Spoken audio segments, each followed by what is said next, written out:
أعوذ بالله من الشيطان الرجيم. بسم الله الرحمن الرحيم. ياسين والقرآن الحكيم إنك لمن المرسلين على صراط مستقيم تنزيل العزيز الرحيم لتنذر قوما ما أنذر آباؤهم فهم غافلون لقد حق القول على أكثرهم فهم لا يؤمنون إنا جعلنا في أعناقهم أغلالا فهي إلى الأذقان فهم مقمحون وجعلنا من بين أيديهم سدا ومن خلفهم سدا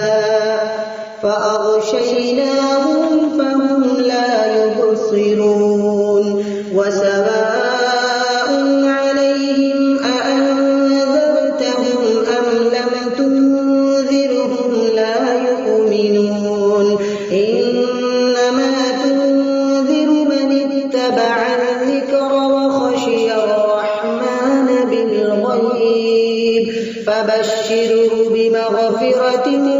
وأجر كريم. إنا نحن نحيي الموتى ونكتب ما قدموا وآثارهم وكل شيء أحصيناه في إمام مبين واضرب لهم مثلا أصحاب القرية إذ جاءها المرسلون إذ أرسلنا إليهم اثنين فكذبوهما فعززنا بثالث فقالوا إنا إليكم مرسلون قالوا ما أنتم إلا بشر مثلنا وما أنزل الرحمن من شيء إن أنتم إلا تكذبون قالوا ربنا يعلم إنا إليكم لمرسلون وما علينا إلا البلاغ المبين قالوا إنا تطيرنا بكم لئن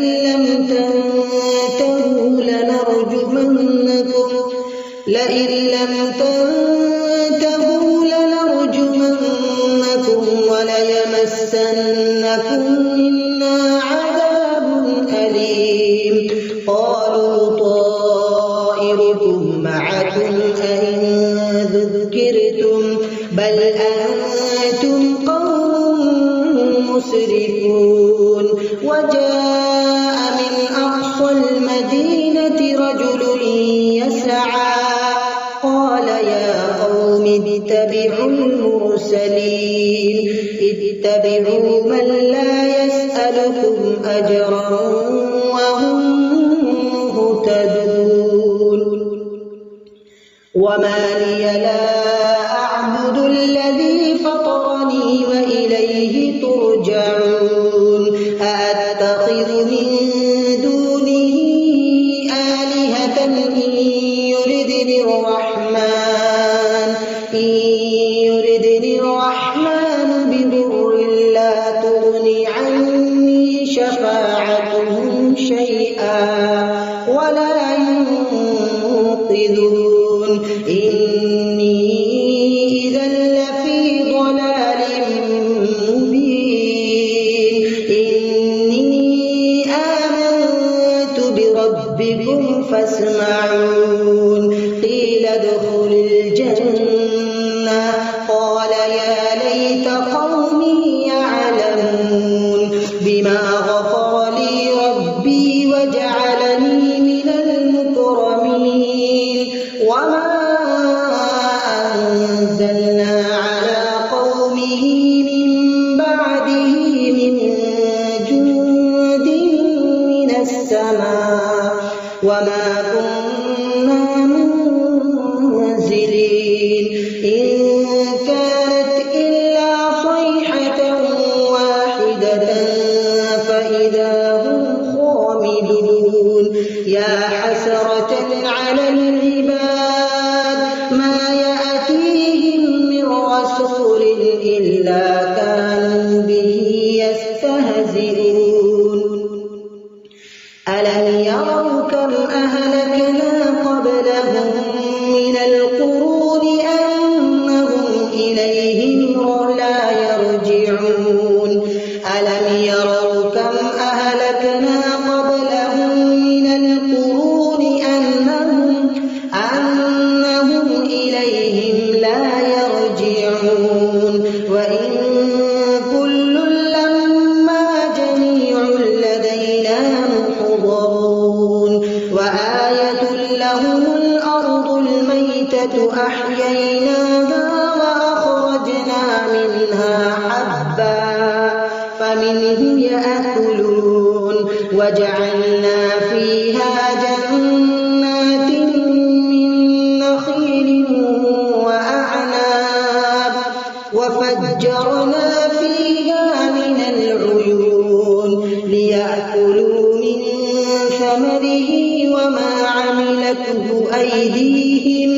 أفلا يشكرون سبحان الذي خلق الأزواج كلها مما تنبت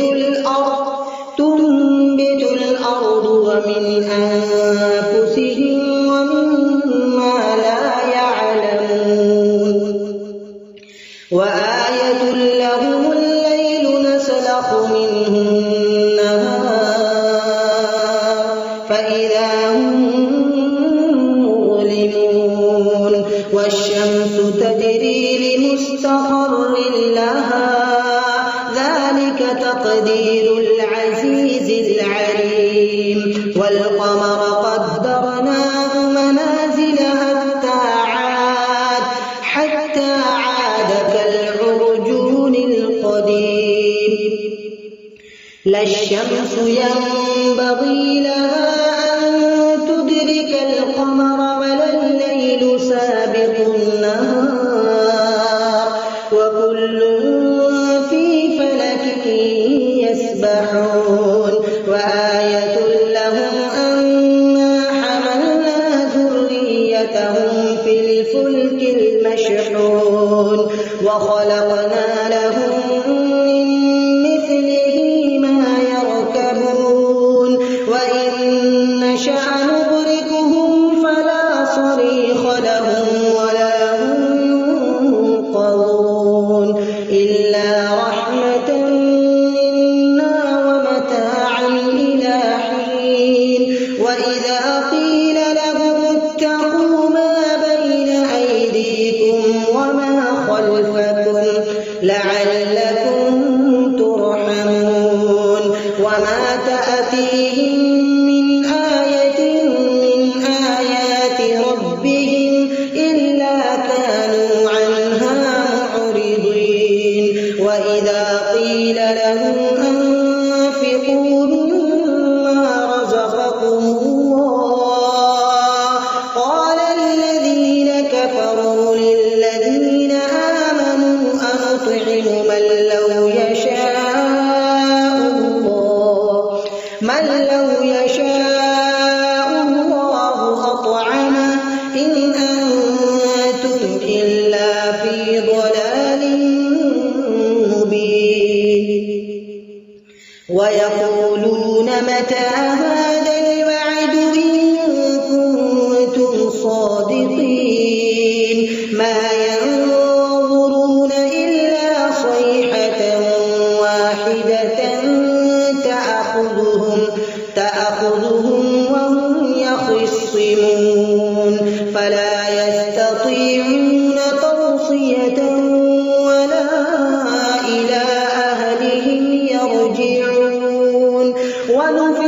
الصور فإذا هم من الأجداث إلى ربهم ينسلون قالوا يا ويلنا من بعثنا من مرقدنا هذا ما وعد الرحمن وصدق المرسلون إن كانت إلا صيحة واحدة فإذا هم جميع لدينا محضرون فاليوم لا تظلم نفس شيئا ولا تجزون إلا ما كنتم تعملون إن أصحاب الجنة اليوم في شغل فاكهون هم وأزواجهم في ظلال على الأرائك متكئون لهم فيها فاكهة ولهم ما يدعون سلام قولا من رب رحيم وامتازوا اليوم أيها المجرمون ألم أعهد إليكم يا بني آدم ألا تعبدوا الشيطان إنه لكم عدو مبين وأن اعبدوني هذا صراط مستقيم ولقد أضل منكم جبلا كثيرا أفلم تكونوا تعقلون هذه جهنم التي كنتم توعدون اصلوها اليوم بما كنتم تكفرون اليوم نختم على أفواههم وتكلمنا أيديهم وتشهد أرجلهم بما كانوا يكسبون ولو نشاء لطمسنا على أعينهم فاستبقوا الصراط فأنى يبصرون ولو نشاء لمسخناهم على مكانتهم فما استطاعوا مضيا ولا يرجعون ومن نعمره ننكسه في الخلق أفلا يعقلون وما علمناه الشعر وما ينبغي له إن هو إلا ذكر وقرآن مبين لينذر من كان حيا ويحق القول على الكافرين أولم يروا أنا خلقنا لهم مما عملت أيدينا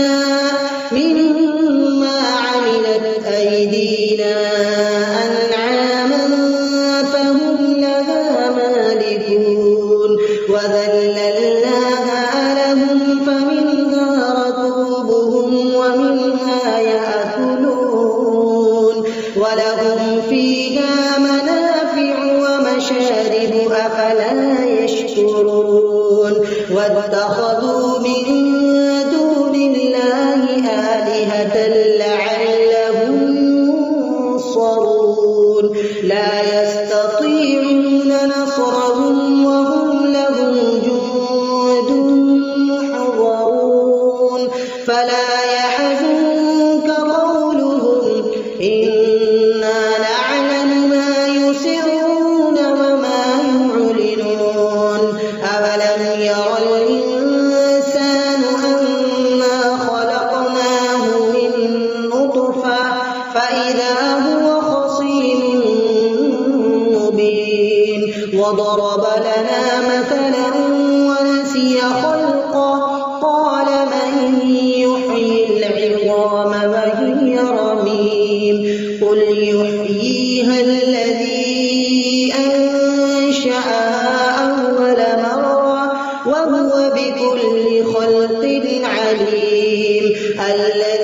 جعل لكم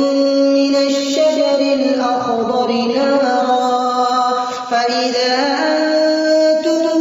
منه توقدون أوليس الذي خلق السماوات والأرض بقادر على أن يخلق مثلهم بلى وهو الخلاق العليم إنما أمره إذا أراد شيئا أن يقول له كن فيكون فسبحان الذي بيده ملكوت كل شيء وإليه ترجعون. بسم الله الرحمن الرحيم. الرحمن علم القرآن خلق الإنسان علمه البيان الشمس والقمر بحسبان والنجم والشجر يسجدان والسماء رفعها ووضع الميزان ألا تطغوا في الميزان وأقيموا الوزن بالقسط ولا تخسروا الميزان والأرض وضعها للأنام فيها فاكهة والنخل ذات الأكمام والحب ذو العصف والريحان فبأي آلاء ربكما تكذبان خلق الإنسان من صلصال كالفخار وخلق الجان من مارج من نار فبأي آلاء ربكما تكذبان رب المشرقين ورب المغربين فبأي آلاء ربكما تكذبان مرج البحرين يلتقيان بينهما برزخ لا يبغيان فبأي آلاء ربكما تكذبان يخرج منهما اللؤلؤ والمرجان فبأي آلاء ربكما تكذبان وله الجوار المنشآت في البحر كالأعلام فبأي آلاء ربكما تكذبان كل من عليها فان ويبقى وجه ربك ذو الجلال والإكرام فبأي آلاء ربكما تكذبان يسأله من في السماوات والأرض كل يوم هو في شأن فبأي آلاء ربكما تكذبان سنفرغ لكم أيها الثقلان فبأي آلاء ربكما تكذبان يا معشر الجن والإنس إن استطعتم أن تنفذوا من أقطار السماوات والأرض فانفذوا لا تنفذون إلا بسلطان فبأي آلاء ربكما تكذبان يرسل عليكما شواظ ونحاس فلا تنتصران فبأي آلاء ربكما تكذبان فإذا انشقت السماء فكانت وردة كالدهان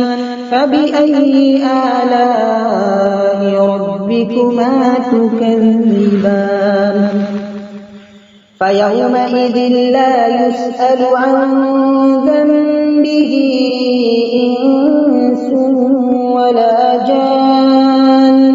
فبأي آلاء ربكما تكذبان يعرف المجرمون بسيماهم فيؤخذ بالنواصي والأقدام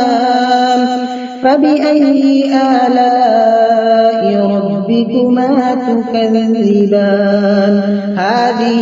جهنم التي يكذب بها المجرمون يطوفون بينها وبين حميم آن فبأي آلاء ربكما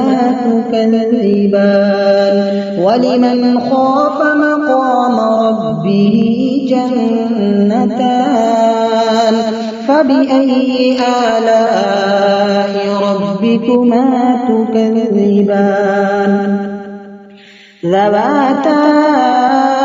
أفنان فبأي آلاء ربكما تكذبان فيهما عينان تجريان فبأي آلاء ربكما تكذبان فيهما من كل فاكهة زوجان فبأي آلاء ربكما تكذبان متكئين على فرش بطائنها من استبرق وجنى الجنتين دان فبأي آلاء ربكما تكذبان فيهن قاصرات الطرف لم يطمثهن إنس قبلهم ولا جان فبأي آلاء ربكما تكذبان كأنهن الياقوت والمرجان فبأي آلاء ربكما تكذبان هل جزاء الإحسان إلا الإحسان فبأي آلاء ربكما تكذبان ومن دونهما جنتان فبأي آلاء ربكما تكذبان مدهامتان فبأي آلاء ربكما تكذبان فيهما عينان نضاختان فبأي آلاء ربكما تكذبان فيهما فاكهة ونخل ورمان فبأي آلاء ربكما تكذبان فيهن خيرات حسان فبأي آلاء ربكما تكذبان حور مقصورات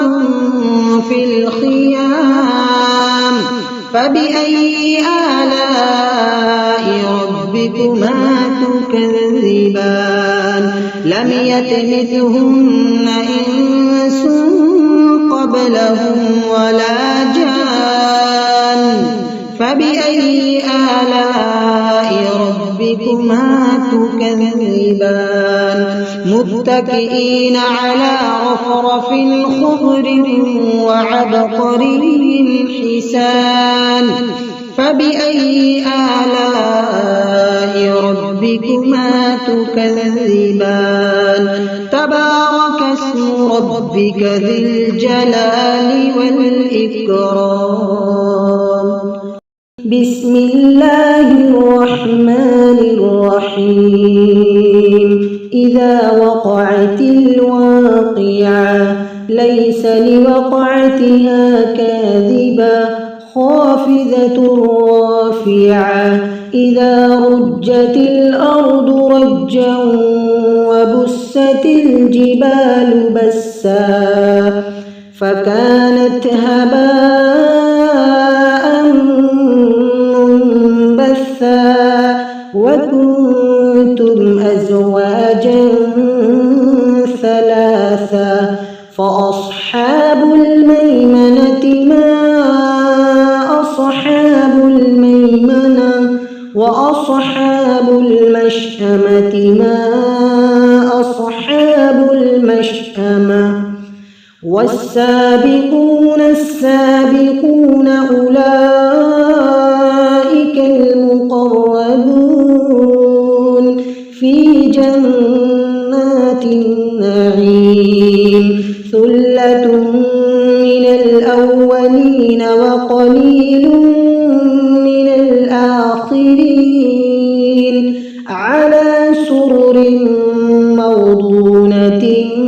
متكئين عليها متقابلين يطوف عليهم ولدان مخلدون بأكواب وأباريق وكأس من معين لا يصدعون عنها ولا ينزفون وفاكهة مما يتخيرون ولحم طير مما يشتهون وحور عين كأمثال اللؤلؤ المكنون جزاء بما كانوا يعملون لا يسمعون فيها لغوا ولا تأثيما إلا قيلا سلاما سلاما وأصحاب اليمين ما أصحاب اليمين في سدر مخضود وطلح منضود وظل ممدود وماء مسكوب وفاكهة كثيرة لا مقطوعة ولا ممنوعة وفرش مرفوعة إنا أنشأناهن إنشاء فجعلناهن أبكارا عربا أترابا لأصحاب اليمين ثلة من الأولين وثلة من الآخرين وأصحاب الشمال ما أصحاب الشمال في سموم وحميم وظل من يحموم لا بارد ولا كريم إنهم كانوا قبل ذلك مترفين وكانوا يصرون على الحنث العظيم وكانوا يقولون أئذا متنا وكنا ترابا وعظاما وكنا ترابا وعظاما أئنا لمبعوثون أو آباؤنا الأولون قل إن الأولين والآخرين لمجموعون إلى ميقات يوم معلوم ثم إنكم أيها الضالون المكذبون لآكلون من شجر من زقوم فمالئون منها البطون فشاربون عليه من الحميم فشاربون شرب الهيم هذا نزلهم يوم الدين نحن خلقناكم فلولا تصدقون أفرأيتم ما تمنون أأنتم تخلقونه أم نحن الخالقون نحن قدرنا بينكم الموت وما نحن بمسبوقين على أن نبدل أمثالكم وننشئكم فيما لا تعلمون ولقد علمتم النشأة الأولى فلولا تذكرون أفرأيتم ما تحرثون أأنتم تزرعونه أم نحن الزارعون لو نشاء لجعلناه حطاما فظلتم تفكهون إنا لمغرمون بل نحن محرومون أفرأيتم الماء الذي تشربون أأنتم أنزلتم من المزن أم نحن المنزلون لو نشاء جعلناه أجاجا فلولا تشكرون أفرأيتم النار التي تورون أأنتم أنشأتم شجرتها أم نحن المنشئون نحن جعلناها تذكرة ومتاعا للمقوين فسبح باسم ربك العظيم فلا أقسم بمواقع النجوم وإنه لقسم لو تعلمون عظيم إنه لقرآن كريم في كتاب مكنون لا يمسه إلا المطهرون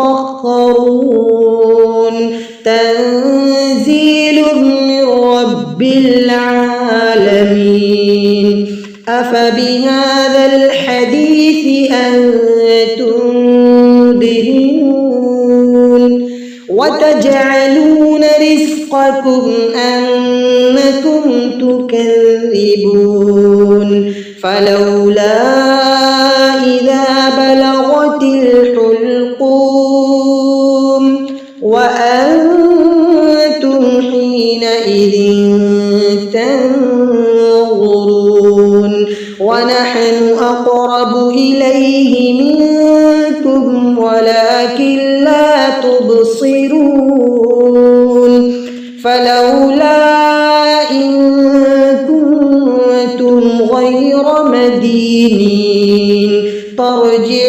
ترجونها إن كنتم صادقين فأما إن كان من المقربين فروح وريحان وجنة نعيم وأما إن كان من أصحاب اليمين فسلام لك من أصحاب اليمين وأما إن كان من المكذبين الضالين فنزل من حميم وتصلية جحيم إن هذا لهو حق اليقين فسبح باسم ربك العظيم بسم الله الرحمن الرحيم تبارك الذي بيده الملك وهو على كل شيء قدير الذي خلق الموت والحياة ليبلوكم أيكم أحسن عملا وهو العزيز الغفور الذي خلق 7 سماوات طباقا ما ترى في خلق الرحمن من تفاوت فارجع البصر هل ترى من فطور ثم ارجع البصر كرتين ينقلب إليك البصر خاسئا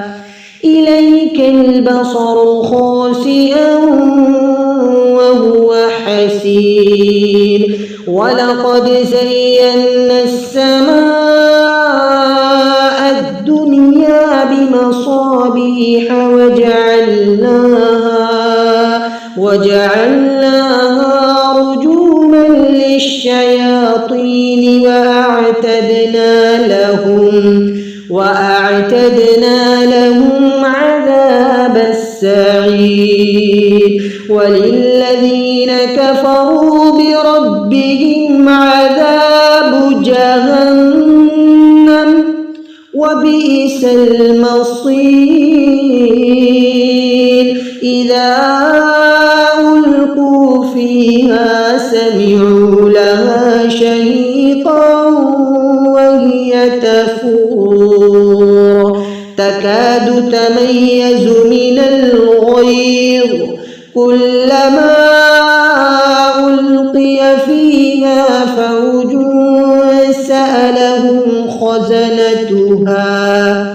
سألهم خزنتها ألم يأتكم نذير قالوا بلى قد جاءنا نذير فكذبنا وقلنا ما نزل الله من شيء إن أنتم إلا في ضلال كبير وقالوا لو كنا نسمع أو نعقل ما كنا في أصحاب السعير فاعترفوا بذنبهم فسحقا لأصحاب السعير إن الذين يخشون ربهم بالغيب لهم مغفرة وأجر كبير وأسروا قولكم أو اجهروا به إنه عليم بذات الصدور ألا يعلم من خلق وهو اللطيف الخبير هو الذي جعل لكم الأرض ذلولا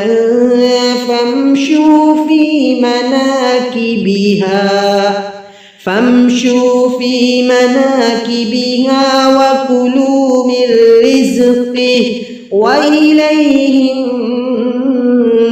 النشور أأمنتم من في السماء أن يخسف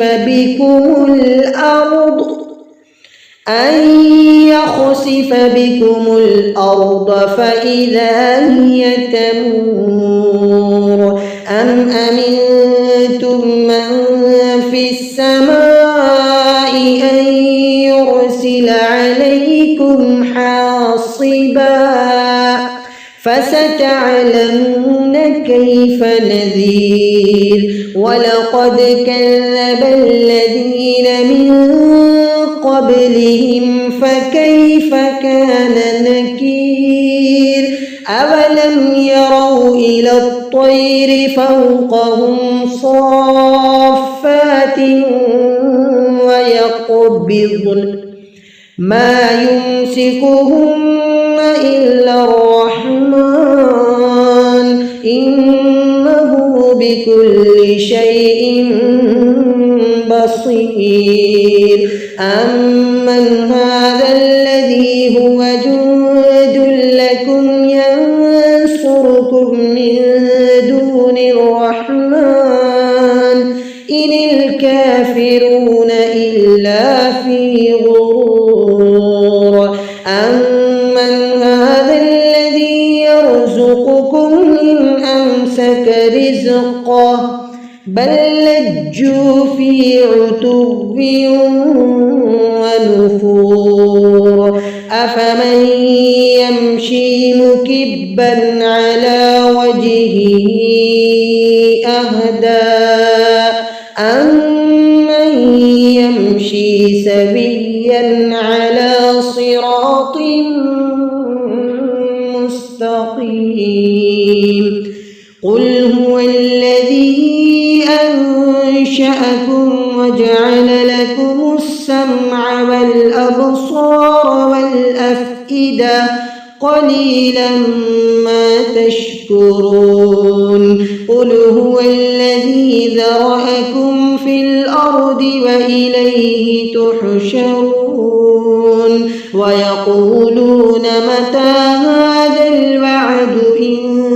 كنتم صادقين قل إنما العلم عند الله وإنما أنا نذير مبين فلما رأوه زلفة سيئت وجوه الذين كفروا وقيل هذا الذي كنتم به تدعون قل أرأيتم إن أهلكني الله ومن معي أو رحمنا فمن يجير الكافرين من عذاب أليم قل هو الرحمن آمنا به وعليه توكلنا فستعلمون من هو في ضلال